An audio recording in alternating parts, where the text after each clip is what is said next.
नमस्कार सभी साथियों को। हिंदी साहित्य की क्लास में आप सभी का स्वागत करती हूँ, अभिनंदन करती हूँ। और आज के सत्र की परिचर्चा को शुरू करते हैं। आज के सत्र में हम महत्वपूर्ण क्वेश्चन करेंगे जो आपके हिंदी साहित्य के किसी भी एग्जाम के लिए महत्वपूर्ण है। आपके टीजीटी एग्जाम, पीजीटी एग्जाम हर किसी के लिए महत्वपूर्ण है। तो चलिए शुरू करते हैं आज के सत्र की परिचर्चा को। आज के सत्र का पहला क्वेश्चन है कि अंचल किस साहित्यकार का उपनाम है। अंचल किस साहित्यकार का उपनाम है? हरिवंश राय का, बालकृष्ण शर्मा का, बद्रीनाथ भट्ट का या रमेश्वर शुक्ल का? तो ये किसका है अंचल? ये जो है वो है रमेश्वर शुक्ल का। किसका है? रमेश्वर शुक्ल का। तो इस क्वेश्चन का सही आंसर हो गया, वो हो गया डी। क्या हो गया? डी। अगले क्वेश्चन पे चलते हैं कि निम्नलिखित प्रवृत्तियों में से एक प्रगतिवादी की प्रवृत्ति जो है नहीं है। धर्म, ईश्वर और व्यक्तित्व में आस्था, सामाजिकता का आग्रह, शोषित वर्ग के प्रति सहानुभूति एवं शोषित वर्ग के प्रति घृणा, जन सामान्य के प्रति लोक मंगल की कामना। तो इस क्वेश्चन का सही आंसर है कि कौन सा नहीं है? वो है धर्म, ईश्वर और व्यक्तित्ववाद में आस्था। ये जो है नहीं है। अगले क्वेश्चन पे चलते हैं। क्या है अगला क्वेश्चन? अगला क्वेश्चन है कि प्रगतिशील लेखक संघ का पहला अधिवेशन किस वर्ष में हुआ? 1938 में, 1943 में, 1936 में, 1954 में। तो इस क्वेश्चन का सही आंसर जो होगा वो होगा 1936 में। किसमें? 1936 में। तो इस क्वेश्चन का सही आंसर हो गया सी। अगला क्वेश्चन है कि इनमें से नागा अर्जुन द्वारा रचित कौन सी रचना नहीं है? मैं उस जनपद का कवि हूँ, बादल को घिरते देखा, तुमने कहा, पुरानी जूतियों का कोरस। तो इस क्वेश्चन का सही आंसर है मैं उस जनपद का कवि हूँ। ये जो है नागा अर्जुन द्वारा रचित रचना नहीं है। अगले क्वेश्चन पे चलते हैं। क्या है अगला क्वेश्चन? कि कई दिनों तक चूल्हा रोया, चक्की रही उदास, कई दिनों तक कानी कुतिया सोई उसके पास। उपयुक्त पंक्तियां जो हैं रचनाकार कौन है? नागा अर्जुन, नरेंद्र शर्मा, शिव मंगल सिंह सुमन, सुभद्रा कुमारी चौहान। तो ये जो पंक्तियां हैं वो हैं नागा अर्जुन की। किसकी हैं? नागा अर्जुन की पंक्तियां हैं। अगला क्वेश्चन है कि जनता आश्रम के गीत गाने वाले कवि हैं कौन है? सच्चिदानंद, हीरानंद, बादशाह अज्ञे, नागा अर्जुन, जयशंकर प्रसाद, सूर्यकांत त्रिपाठी, निराला। तो जनता आश्रम के गीत गाने वाले कवि हैं कौन है? नागा अर्जुन है। कौन है? नागा अर्जुन। तो इस क्वेश्चन का सही आंसर है वो हो जाएगा बी। अगले क्वेश्चन पे चलते हैं। क्या है अगला क्वेश्चन? कि किस कृति के लिए नागा अर्जुन को साहित्य अकादमी पुरस्कार मिला? किस भाषा में रचित है?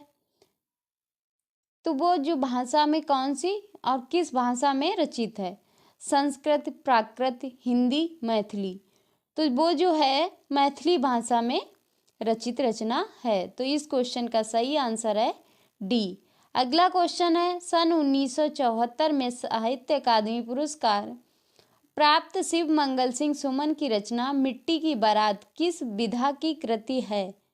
काव्य है, नाटक है, उपन्यास है या कथा है? तो ये जो है मिट्टी की बारात ये काव्य है। क्या है? काव्य है। तो इस क्वेश्चन का सही आंसर होगा ए। अगला क्वेश्चन है कि इनमें से कौन सी गजानन माधव मुक्तिबोध जी द्वारा रचित रचना नहीं है? अंधा युग, चांद का मुंह टेढ़ा, भूरी भूरी, खाक धूल, नए साहित्यकार का सौंदर्य। तो इस क्वेश्चन का सही आंसर होगा वो होगा अंधा युग। क्या होगा? अंधा युग। अगले क्वेश्चन पे चलते हैं। क्या है अगला क्वेश्चन? कि रसीम रथी के रचयिता कौन है? क्या है? रसीम रथी के रचयिता कौन है? श्याम सुंदर दास, पंडित जगन्नाथ, शिव सिंह, रामधारी सिंह दिनकर। तो रसीम रथी के रचयिता जो हैं वो हैं रामधारी सिंह दिनकर। तो इस क्वेश्चन का सही आंसर है वो हो गया डी। अगला क्वेश्चन है, उर्वशी किसकी काव्य रचना है? जयशंकर प्रसाद की, मैथिली शरण गुप्त की, रामधारी सिंह दिनकर की या महादेवी वर्मा की? उर्वशी जो काव्य है वो है रामधारी सिंह दिनकर का। किसका है? रामधारी सिंह दिनकर का। अगले क्वेश्चन पे चलते हैं। क्या है अगला क्वेश्चन? अगला क्वेश्चन है, जनतंत्र का जन्म किस कवि की रचना है? जनतंत्र का जन्म किस कवि की रचना है? महादेवी वर्मा की, शमशेर बहादुर सिंह की, दिनकर की या धूमिल की? तो जनतंत्र का जन्म जो है वो है दिनकर की रचना है। किसकी रचना है? दिनकर की। अगला क्वेश्चन है कि बादल राग कविता के रचयिता हैं। बादल राग कविता के रचयिता हैं कौन है? सुमित्रा नंदन पंत, महादेवी वर्मा, रामधारी सिंह दिनकर, मैथिली शरण गुप्त। तो इस क्वेश्चन का सही आंसर है वो है रामधारी सिंह दिनकर। क्या है? रामधारी सिंह दिनकर।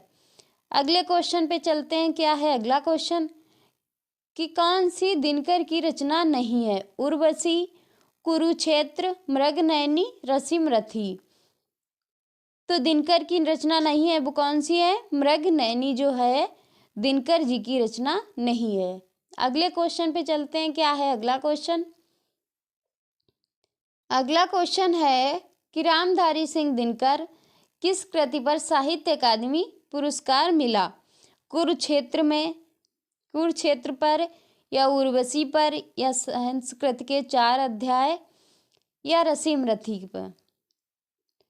तो इनको जो मिला संस्कृत के 4 अध्याय। तो इस क्वेश्चन को सही आंसर है वो हो जाएगा सी। अगला क्वेश्चन है कि छायावाद को प्रतिबिंबवाद किसने कहा है? नंद दुलारे वाजपेयी ने, रामचंद्र शुक्ल ने, रामविलास शर्मा ने, हजारी प्रसाद द्विवेदी ने। तो छायावाद को प्रतिबिंब किसने कहा है? रामविलास शर्मा ने कहा है। तो इस क्वेश्चन का सही आंसर हो गया सी। अगले क्वेश्चन पे चलते हैं। क्या है अगला क्वेश्चन? कि भारत में मार्क्सवादी चिंतन और समालोचना के समर्थक प्रवक्ता हैं कौन है? Doctor Nagendra, doctor Ramvilas Sharma, doctor Bhaskar, doctor Chinmay. तो इस क्वेश्चन का सही आंसर होगा डॉक्टर रामविलास शर्मा। तो इस क्वेश्चन का सही आंसर हो जाएगा वो हो जाएगा बी। अगले क्वेश्चन पे चलते हैं। क्या है अगला क्वेश्चन? कि हिंदी साहित्य का सलाका पुरस्कार सबसे पहले किसे दिया गया था? सलाका पुरस्कार तुलसीदास जी को, श्री विष्णु प्रभाकर को, डॉक्टर रामविलास शर्मा को, रामचंद्र शुक्ल को। तो किसको दिया गया था? डॉक्टर रामविलास शर्मा को। तो इस क्वेश्चन का सही आंसर है वो हो जाएगा सी। अगला क्वेश्चन है कि हिंदी साहित्य अकादमी की ओर से हर वर्ष सलाका सम्मान पुरस्कार किस क्षेत्र को दिया जाता है? संस्कृत भाषा, संस्कृत में, खेल कूद में, तकनीक में या हिंदी को नई दिशा प्रदान करने के लिए? तो सलाका पुरस्कार जो दिया जाता है वो दिया जाता है हिंदी को नई दिशा प्रदान करने वाले कवि को दिया जाता है। तो इस क्वेश्चन का सही आंसर हो गया डी। तो ये था आज का सत्र। आज के सत्र की यहीं पे समाप्ति करते हैं। मिलते हैं अगले सत्र में, तब तक के लिए जय हिंद।